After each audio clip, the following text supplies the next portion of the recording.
Magandang araw mga kabayan. Ngayong araw nga dumating itong malaking Christmas tree nila amo. Ngunit hindi sila satisfied dito kasi maliit daw tsaka skinny. Kaya nag-antay ako ng ilang araw para mapalitan ito at ito na nga siya. Satisfied na nga sila dito kasi mataba na daw, matangkad at malaki. Kaya imekos-mekos na natin ito. Simulan kong latagan itong kurtina ay mantel ay iwan, di ko alam kung anong tawag nitong sapi na ito na paglalagyan nila ng kanilang mga gift. At iikot-ikot na natin itong design na una kong ilalagay. Ayan na nga, ikot-ikot, mekos-mekos mga insan, mekos-mekos. Saktong-sakto nga at sa labas sila nag-dinner. Kaya may pagkakataon akong magmekos-mekos sa Christmas ting are. Inikot-ikot ko na nga ito hanggang sa ito ay mahilo. Ngunit ang nangyari, ako ang nahilo. Hindi nga siya abot sa dulo kaya kailangan ko siyang i-adjust at ayusin uli. Gagalingan ko dito kabayan para mas malaki ang ibibigay ni among pamasko ngayong Pasko. Charot! Para makapagpareba naman ako. Makapamayad pala ng utang. Ang hirap magpareban mga kabayan kapag may utang ka. Baka biglang mag-PM yung nautangan ko, sisingilin ako, wala akong pambaya, diba? Nakakahiya naman. Kaya yung mga nakautang dyan, wag mo nang magpariban, unahin mo na ang pagbabayad ng utang. Alalahanin nyo na pinaghirapan din yan ng nautangan nyo at ngayon ay hindi nyo bayaran, inuna nyo pang magpariban. Kaya imbis na magpariban, unahin nyo munang magbayad para matuwa naman yung nautangan nyo at makautang kayo kung sakaling mangangailangan kayo ulit. Balik tayo dito sa Christmas tree. Ayan nga mga kabayan, inilagay ko na yung mga bola-bolang crystal dyan. Mekos-mekos na natin yan. Kailangan pagandahin natin para matuwa si amo mamaya pag uwi niya. Kinagalingan ko ngang mag-design sa Christmas tree na ito kabayan kasi matindi ang aking pangangailangan.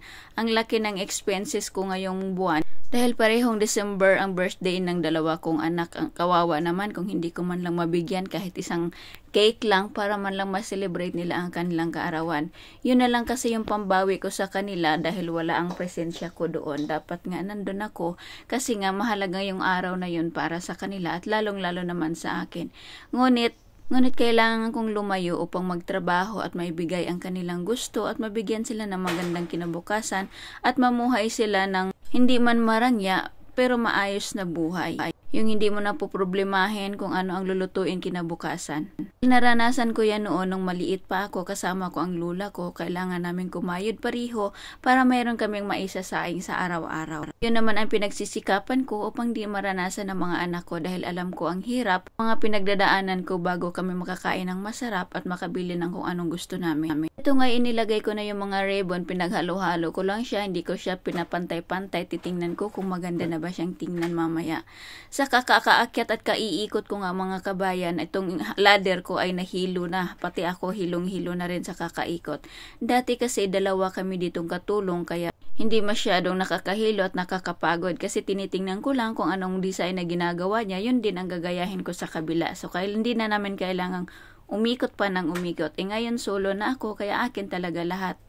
Napahigpit nga ang pagtali ko nitong mga ribbon kaya kailangan ko na namang luwagan kaya lalo akong tumatagal. Pero pinagsisikapan ko talagang matapos ito bago umuwi yung aking mga amo para naman makita ko ang reaksyon nila kapag nakita nilang tapos na ito at sasabihin, oh, bigyan natin ng malaking bonus yan. Ay, walang ganon.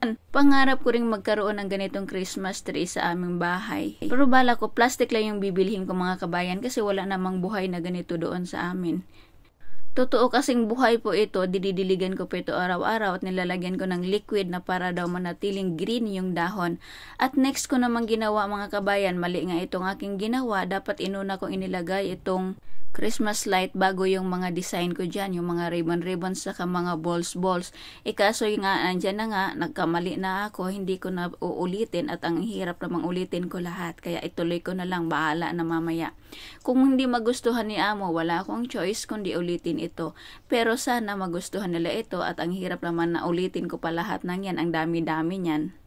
Alas 9 na nga ito mga kabayan at hindi pa ako naghahapunan dahil kinarer ko talaga ito. Dapat matapos ko talaga ito bago sila umuwi. Kaya binilisan ko na talaga ang pag-design nito kasi maya-maya lang darating na yung aking mga amo. Sana mamaya magustuhan nila itong ginawa ko dahil kung makita ko na dismayado sila at din nila nagustuhan yung ginawa ko, syempre Kaya hoping ako na magustuhan nila amo ito dahil kung hindi, promise, uulitin ko talaga ito. Gusto ko satisfied sila sa ginawa ko.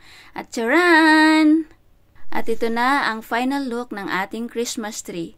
Ay hindi pa pala yan tapos mga kabayan kasi may ilalagay pa si Sir dyan na Santa Claus na umaakyat. Bubuksan ko ang ilaw mga kabayan para makita ko kapag madilim kung maganda na ba siya. Pero para sa akin, maganda naman siya sa aking paningin. Sana ganun din sa paningin na amo. At salamat sa Diyos pagdating nila amo, nakapamewang pa si Sir at sabi niya, "Wow, it's so pretty." Sabi din ni Ma'am, "Thank you Dina, it's very nice, it's very beautiful." At ito na ang aming Christmas tree at si Santa Claus nag-akyat baba dyan. Sa lahat ng makakanood ng video ito, Merry Christmas po sa inyong lahat. Naway maging masaya at masagana ang inyong Pasko at manigong bagong taon. Bye!